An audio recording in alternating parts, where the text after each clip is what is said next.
Well, Santa dropped into Pakenham in his sled, with the reindeers, with Rudolph in the lead, landing on the roof of the department store with his elf in the sled as well. As the temperature hit 42 degrees Celsius in the shade.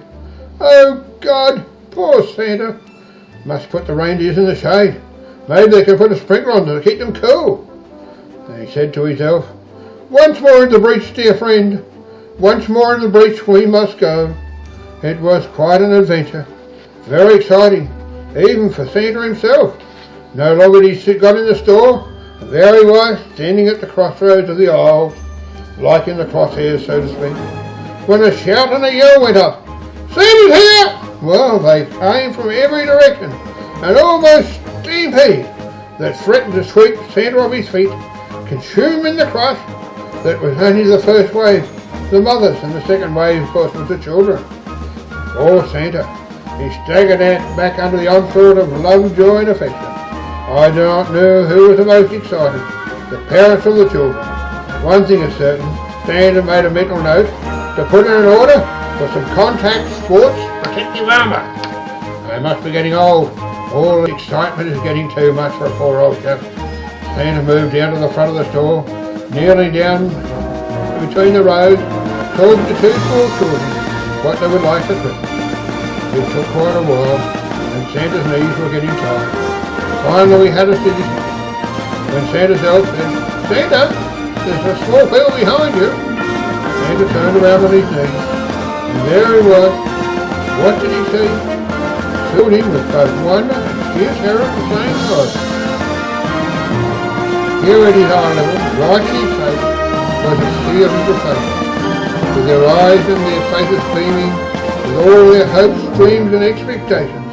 Behind them their parents, mostly their mothers, with their dreams and expectations with their child too. Santa realised it was no longer a bit of fun. It was real. I had to get this performance right. The best performance of my life. Get it right. What if I miss one? Or not understand their expectations? Or the parents? Or not have the right answer? It took a long time as Santa and his elf, thank God for Santa's elf, as she was an absolute godsend and an angel. Please listen to every child's expectation and request, ran them past the parents.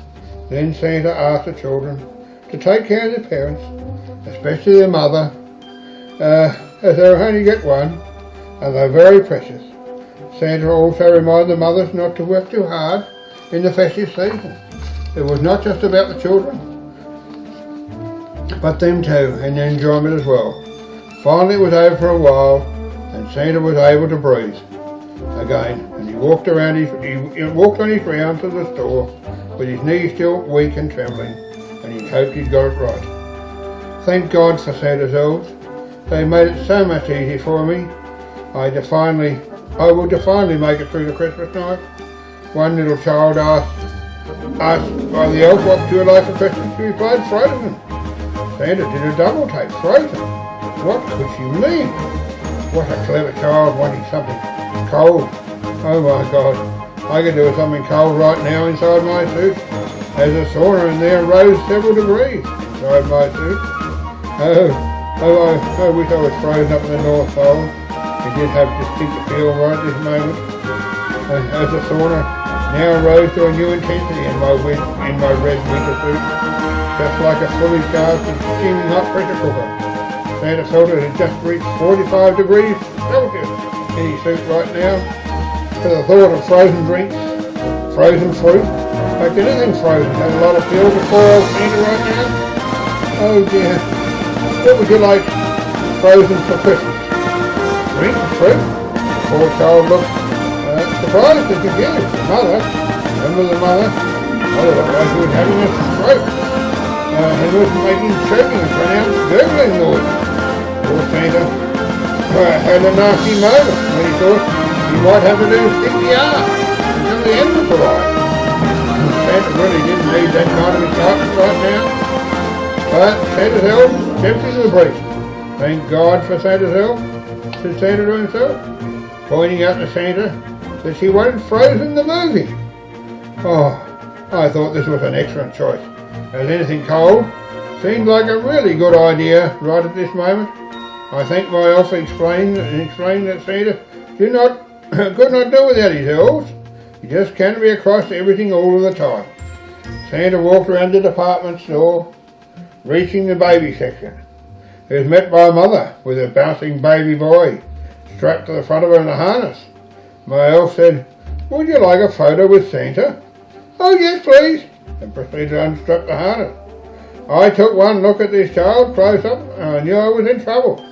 As she passed me the child, my knees started to buckle, and he commented, "He's heavy, isn't he?"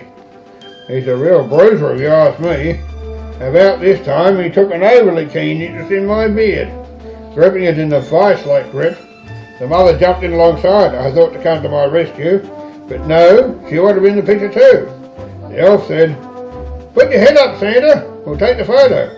Well, I would if I could break free of the vice-like grip with its pronounced downward thrust. Well, mother and elf, Santa's elf, managed to prise loose the vice-like grip, and finally we managed to take the photo. I revised my opinion. He was not a little bruiser, he was a little Sherman tank and weighed around the same, divinely fed by Mum. Santa made a mental note to watch out for breastfed babies, as they have the strength of one of Santa's polar bears and a vice-like grip. Now, one thing Santa was very glad of was that neither pistol nor boom, nor, and especially no pirates, had decided not to drop in. You know, pirates and the dogs that just drop in unannounced to make pirate moves. Yes, it was something Santa could do without a visit from them at this time, as it would not be good for Santa's peace of mind. I think they left and have gone somewhere else some time ago, by some claim their own means, same manners which they came. I think they decided it was in the interest of their long-term health. Santa wishes them well wherever they are, as long as it's not near him. First, they might bring their little furry friends and other friends that they might get on Santa's reindeer. And Santa would never hear the end of the grooming and whining. Never forget as he did not know. Also, they would attract the attention of the man in the big hat from Canberra, who was very keen and interested in them last time, and the fact that they were here and what they were doing here. Now that was the sort of attention that Santa didn't need at this time, as he did not have a visa, and even more important, he did not have a bloody import permit for his reindeers. I think we'll leave the man in the big hat to play with his friends up there in the capital, Canberra. Besides, he has more important things on his mind right now than Santa's reindeer.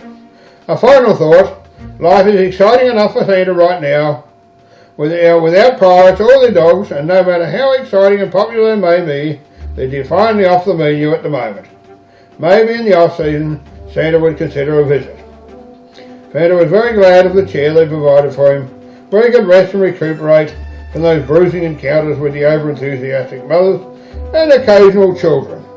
Also, he needed to let some of the steam out of his suit. No one wanted to see Santa with steam coming out around his collar or out his ears, nor did he. Those damned Australian summers? Why could these damned Australians not be like normal, sane, civilised people and have their Christmas in winter? God, it's so very, very hot. Oh, poor Santa. Then finally, the children were satisfied, and it was time for Santa and his elf to go home. So Santa and his elf decided to beat a dignified retreat to the North Pole. They climbed onto the sled on the roof of the store, sprinkled magic dust on the reindeers, and off they flew to the North Pole. As they flew, he thought to himself, perhaps he would pass up sitting round a raging fire with Mr. Claus tonight. No, he thought he would go for a nice stroll in the Arctic breeze, and maybe let some of the steam out of his suit. So when he called off, he went and spoke to Mrs. Claus, telling her his experience. He teared up as he remembered the sea and the expectant, beaming faces. So hung on his every word, hoping he'd managed to beat every child and their parents. My God, I hope I got it right. It was a great, great conclusion. Well, when we become somebody, a person or a character, something that everyone knows and loves, then they'll look at you fulfill their hopes and dreams and enjoy it. It's not as we perceive ourselves as characters, but as others perceive the character. Do we fill their hopes, dreams and aspirations? All I can say is I hope I do. And I can only be what I can be at any given time, no more, no less. I sincerely hope that is enough.